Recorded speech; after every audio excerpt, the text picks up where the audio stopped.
नमस्कार दोस्तों, किस्से कहानियों की दुनिया में आपका स्वागत है। आप सुन रहे हैं मुंशी प्रेमचंद की कहानी धोखा। कहानी पसंद आए तो वीडियो को लाइक कीजिए और चैनल को सब्सक्राइब कीजिए। तो आइए सुनते हैं। सती कुंड में खिले हुए कमल वसंत के धीमे धीमे झोंकों से लहरा रहे थे और प्रातःकाल की मंद मंद सुनहरी किरणें उनसे मिल मिल के मुस्कुराती थी। राजकुमारी प्रभा कुंड के किनारे हरी हरी घास पर खड़ी सुंदर पक्षियों का कलरव सुन रही थी। उसका कनक वर्ण तन इन्हीं फूलों की भांति दमक रहा था, मानो प्रभात की साक्षात सौम्य मूर्ति है। प्रभा ने मोलश्री के वृक्ष पर बैठी हुई एक श्यामा की ओर देखकर कहा, मेरा जी चाहता है कि मैं भी एक चिड़िया होती। उसकी सहेली उमा ने मुस्कुराकर कहा, क्यों? प्रभा ने कुंड की ओर ताकते हुए उत्तर दिया, वृक्ष की हरी हरी डालियों पर बैठी चहचहाती मेरे कलरव से सारा बाग गूंज उठता। उमा ने छेड़कर कहा, नौगढ़ की रानी ऐसे कितने ही पक्षियों का गाना जब चाहे तब सुन सकती है। प्रभा ने संकुचित होकर कहा, मुझे नौगढ़ की रानी बनने की अभिलाषा नहीं। मेरे लिए किसी नदी का सुनसान किनारा चाहिए, एक वीणा और ऐसे ही सुंदर सुहावने पक्षियों के संगीत की मधुर ध्वनि मेरे लिए संसार के सारे ऐश्वर्य से बढ़ के है। प्रभा का संगीत पर अपरिमित प्रेम था। वह बहुधा ऐसे ही सुख स्वप्न देखा करती थी। उमा उत्तर देना ही चाहती थी कि इतने में बाहर से किसी के गाने की आवाज आई, कर गए थोड़े दिन की प्रीति। प्रभा ने एकाग्र मन होकर सुना और अधीर होकर कहा, बहन, इस वाणी में जादू है। मुझसे अब बिना सुने नहीं रहा जाता। इसे भीतर बुलाओ ना। उस पर भी गीत का जादू असर कर रहा था। वह बोली, निसंदेह ऐसा राग मैंने भी आज तक नहीं सुना। खिड़की खोल के अभी बुलाती हूँ। थोड़ी देर में रागिया भीतर आया। सुंदर सजीले बदन का नौजवान था। नंगे पैर, नंगे सिर, कंधे पर एक मृग चर्म, शरीर पर एक गेरुआ वस्त्र, हाथों में एक सितार, मुखारविंद से तेज छिड़क रहा था। उसने दबी हुई दृष्टि से दोनों कोमलांगी रमणियों को देखा और सिर झुका के बैठ गया। प्रभा ने झिझकती हुई आंखों से देखा और दृष्टि नीचे कर ली। उमा ने कहा, योगी जी, हमारे बड़े भाग्य थे कि आपके दर्शन हुए। हमको भी कोई पद सुना के कृतार्थ कीजिए। योगी ने सिर झुका के उत्तर दिया, हम योगी लोग नारायण का भजन करते हैं। ऐसे ऐसे दरबारों में हम भला क्या गा सकते हैं, पर आपकी इच्छा है तो सुनिए। कर गए थोड़े दिन की प्रीति, कहाँ वो प्रीति, कहाँ ये बिरछन, कहाँ मधुवन की रीति, कर गए थोड़े दिन की प्रीति। योगी का रसीला करुण स्वर, उस पर गीत का माधुर्य प्रभा को बेसुध किए देता था। वे भावनाएं जो अब तक शांत थी जाग पड़ी। हृदय सुख स्वप्न देखने लगा। प्रभा भगोली के राव देवीचंद की इकलौती कन्या थी। राव पुराने विचारों के रईस थे। कृष्ण की उपासना में लवलीन रहते थे। इसलिए इनके दरबार में दूर दूर से गवैये आया करते थे और इनाम पाके जाते थे। राव साहब को गाने से बड़ा प्रेम था। वह स्वयं भी इस विद्या में निपुण थे। यद्यपि अब वृद्धावस्था के कारण यह शक्ति शेष न रही थी, पर फिर भी विद्या के गूढ़ तत्वों से पूर्ण जानकार थे। प्रभा बाल्यकाल से इनकी ही सोबतों में बैठती थी और कुछ पूर्व जन्म का संस्कार, कुछ रात दिन गाने की ही चर्चाएं, इन सब बातों ने उसे भी इस फन में अनुरक्त कर दिया था। इस समय इनके सौंदर्य की खूब चर्चा हो रही थी। राव साहब ने नौगढ़ के नवयुवक और सुशील राजा हरिश्चंद्र से उनकी शादी की बात पक्की कर दी थी। दोनों पक्षों में तैयारियां हो रही थी। राजा हरिश्चंद्र मेयो कॉलेज अजमेर के विद्यार्थी थे और नई रोशनी के भक्त थे। उनकी आकांक्षा थी कि उन्हें एक बार राजकुमारी प्रभा से साक्षात्कार होने और प्रेमालाप करने का अवसर दिया जाए, किंतु राव साहब इस प्रथा को दूषित समझते थे। प्रभा राजा हरिश्चंद्र के नवीन विचारों की चर्चा सुनकर ज़्यादा संतुष्ट न थी, पर जब से उसने इस प्रेम में युवा योगी का गाना सुना था, तब से तो वह उसी के ध्यान में डूबी रहती थी। उमा उसकी सहेली थी, इन दोनों के बीच कोई पर्दा न था, परंतु इस भेद को प्रभा ने उससे भी छुपा के रखा। उमा उसके स्वभाव से परिचित थी, ताड़ गई, परंतु उसने उपदेश देकर इस अग्नि को और भड़काना उचित न समझा। उसने सोचा थोड़े दिनों में यह अग्नि आप से आप ही शांत हो जाएगी। ऐसी लालसाओं का अंत प्राय इसी तरह होता है, किंतु उसका अनुमान गलत सिद्ध हुआ। योगी की वह मोहनी मूरत कभी प्रभा की आंखों से उतरती ही न थी। उसका मधुर राग प्रत्येक क्षण उसके कानों में गूंजा करता था। उसी कुंड के किनारे वह सिर झुकाए सारा दिन बैठी रहती, कल्पना में वही मधुर हृदयग्राही राग सुनती और वही योगी की मनोहरिणी मूर्ति देखती रहती। कभी कभी उसे ऐसा आभास होता कि बाहर से ये आवाज़ आ रही है। वह चौंक पड़ती और तृष्णा से प्रेरित होकर वाटिका की चार दीवारी तक जाती और वहाँ से निराश होकर लौटती। फिर आप ही विचार करती, ये मेरी क्या दशा हो गई, मुझे ये क्या हो गया। मैं हिंदू कन्या हूँ, माता पिता जिसे चाहे सौंपें, उसकी दासी बन के रहना मेरा धर्म है। मुझे तन मन से उसकी सेवा करनी चाहिए। किसी अन्य पुरुष का ध्यान मन में लाना मेरे लिए पाप है। आह, ये कुलुषित हृदय लेकर मैं किस मुख से अपने पति के सामने जाऊंगी। प्यारे, तुम मेरे हृदय मंदिर से निकल जाओ, यह स्थान तुम्हारे योग्य नहीं। मेरा वश होता तो तुम्हें हृदय की सेज पे सुलाती, परंतु मैं धर्म की रस्सियों में बंधी हुई हूँ।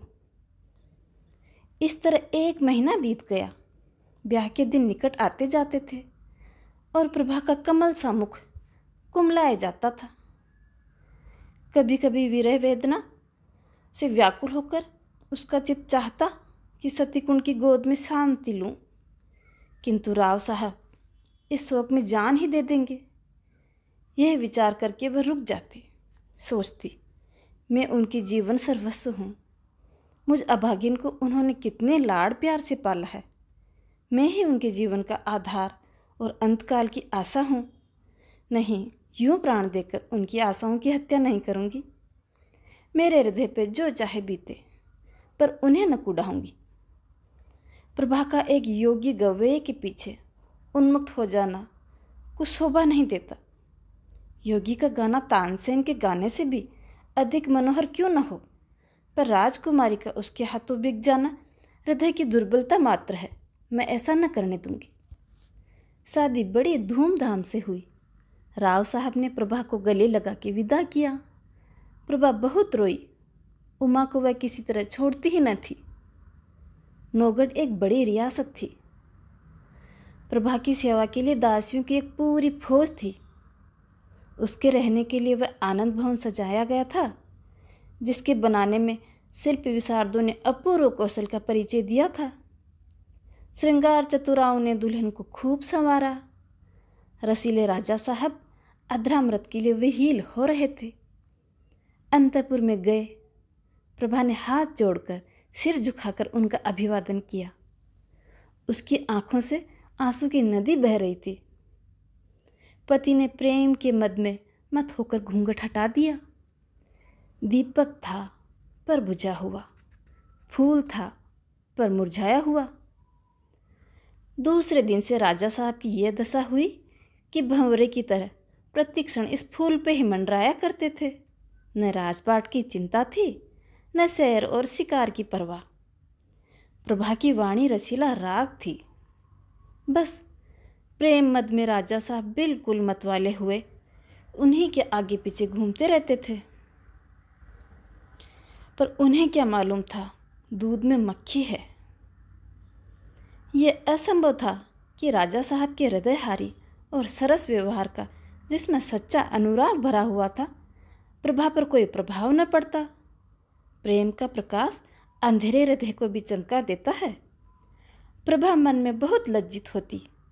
वह अपने को इस निर्मल और विशुद्ध प्रेम के योग्य न पाती थी। इस पवित्र प्रेम के बदले में उसे अपने बनावटी रंगे हुए भाव प्रकट करते मानसिक कष्ट होता था। जब तक राजा साहब उसके साथ रहते, वह उनके गले में लता की भांति लिपटी हुई घंटों प्रेम की बातें किया करती। वह उनके साथ सुमन वाटिका में चुहल करती, उनके लिए फूलों का हार गूंथती और उनके गले में अपने हाथों से पहनाती और कहती, प्यारे देख ना, ये फूल मुरझा न जाएं, इन्हें सदा ऐसे ही ताजे बनाए रखना। वह चांदनी रात में उनके साथ नाव पर बैठकर झील की सैर करती और उन्हें प्रेम का राग सुनाती। यदि उन्हें बाहर से आने में जरा भी देर हो जाती तो मीठा मीठा उल्हाना देती, उन्हें निर्दयी निष्ठुर कहती। उनके सामने वह स्वयं हंसती, उसकी आंखें हंसती और आंखों का काजल हंसता। किंतु हाय, जब वह अकेली होती, उसका चंचल चित्त उड़कर उसी कुंड के तट पर जा पहुंचता। कुंड का नीला नीला पानी, उस पर तैरते हुए कमल और मोलसरी की वृक्ष पंक्तियों का सुंदर दृश्य आंखों के सामने आ जाता। उमा मुस्कुराती और नजाकत से लचकती हुई आ पहुंचती। तब रसीले योगी की मनोहारी छवि आंखों में आ बैठती और सितार के सुर गूंजने लगते। कर गए थोड़े दिन की प्रीति। तब वह एक दीर्घ निश्वास लेकर उठ बैठती और बाहर निकलकर पिंजरे में चहकते हुए पक्षियों के कलरव में शांति प्राप्त करती। इस भांति ये स्वप्न तिरोहित हो जाता। इस तरह कई महीने बीत गए। एक दिन राजा हरिश्चंद्र प्रभा को अपनी चित्रशाला में ले गए। उसके प्रथम भाग में ऐतिहासिक चित्र थे। सामने ही सूरवीर महाराणा प्रताप का चित्र नजर आया। मुखारविंद से वीरता की ज्योति प्रस्फुटित होती थी। तनिक और आगे बढ़कर दाहिनी ओर स्वामी भक्त जगमल, वीरवर सांगा, दिलेर दुर्गादास सभी विराजमान थे। बाईं ओर उदार भीम सिंह बैठे हुए थे। महाराणा प्रताप के सम्मुख महाराष्ट्र केसरी वीर शिवाजी का चित्र था। दूसरे भाग में कर्मयोगी कृष्ण और मर्यादा पुरुषोत्तम राम विराजमान थे। चतुर चित्रकारों ने चित्र निर्माण में अपूर्व कौशल दिखाया था। प्रभा ने प्रताप के पाद पदों को चूमा और वह कृष्ण के सामने देर तक नेत्रों में प्रेम और श्रद्धा के आंसू भरे मस्तक झुकाए खड़ी रही।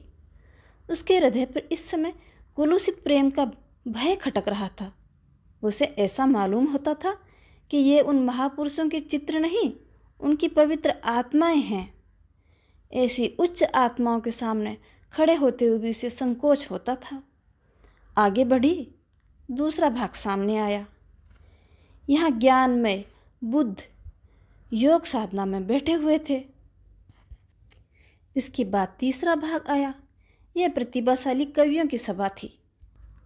दक्षिण की दीवार पर राष्ट्रभाषा हिंदी के कवियों का सम्मेलन था।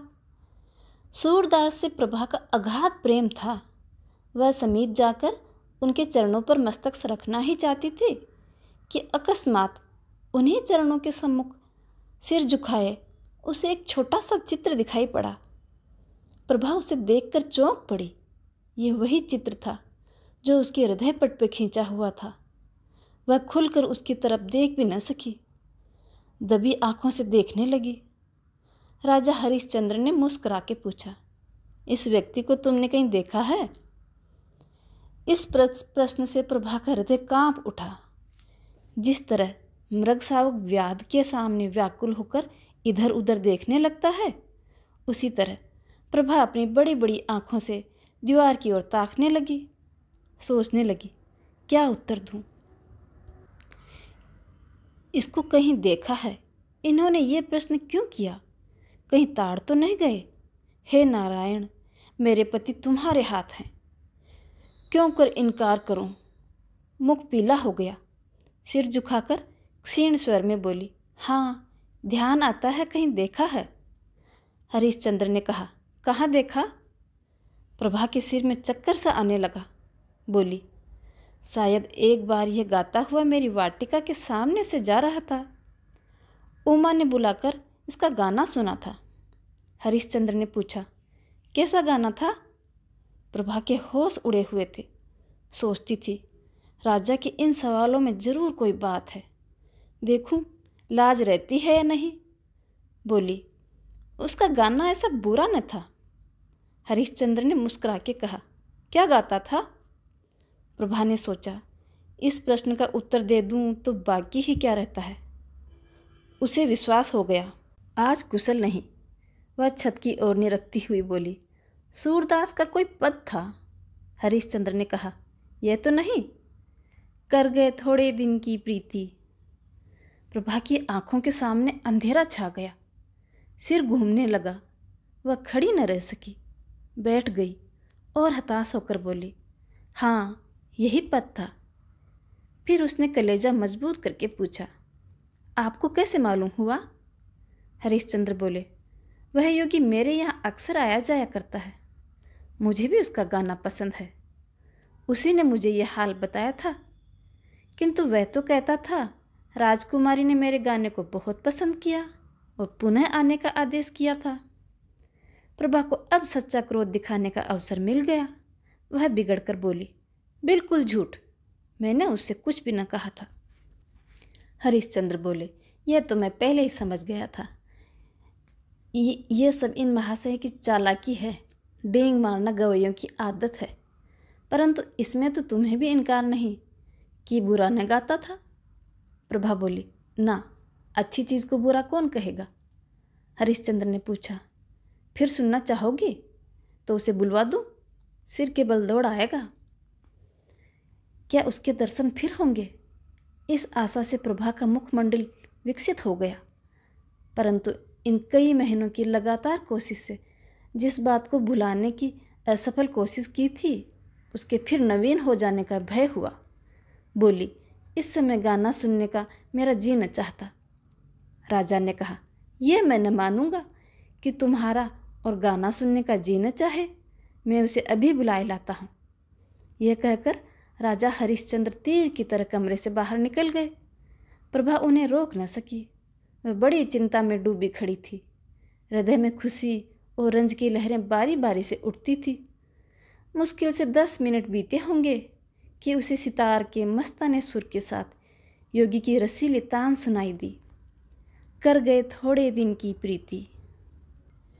वही हृदयग्राही राग था, वही हृदय भेदी प्रभाव, वही मनोहरता और वही सब कुछ जो मन को मोह लेता है। एक क्षण में योगी की मोहिनी मूर्ति दिखाई दी। वही मस्तानापन, वही मतवाले नेत्र, वही नयनाभिराम देवताओं का सत्स्वरूप। मुखमंडल पर मंद मंद मुस्कान थी। प्रभा ने उसकी तरफ सहमी हुई आंखों से देखा। एकाएक उसका हृदय उछल पड़ा। उसकी आंखों के आगे से एक पर्दा हट गया। प्रेम विहल हो, आंखों में आंसू भरे, वह अपने पति के चरणों पर गिर पड़ी और गदगद कंठ से बोली, प्यारे मेरे प्रियतम। राजा हरिश्चंद्र को आज सच्ची विजय प्राप्त हुई थी। उन्होंने प्रभा को उठाकर छाती से लगा लिया। दोनों आज एक प्राण हो गए। राजा हरिश्चंद्र ने कहा, जानती हो मैंने ये स्वांग क्यों रचा था? गाने का मुझे सदा से ही व्यसन है और सुना है तुम्हें भी गाना पसंद है। तुम्हें अपना हृदय भेंट करने से प्रथम एक बार तुम्हारा दर्शन करना अवश्य प्रतीत हुआ और उसी के लिए सबसे सुगम उपाय मुझे यही सूझा। प्रभा ने अनुराग से देखकर कहा, योगी बनकर तुमने जो कुछ पा लिया वह राजा बनकर तुम कदापि न पा सके।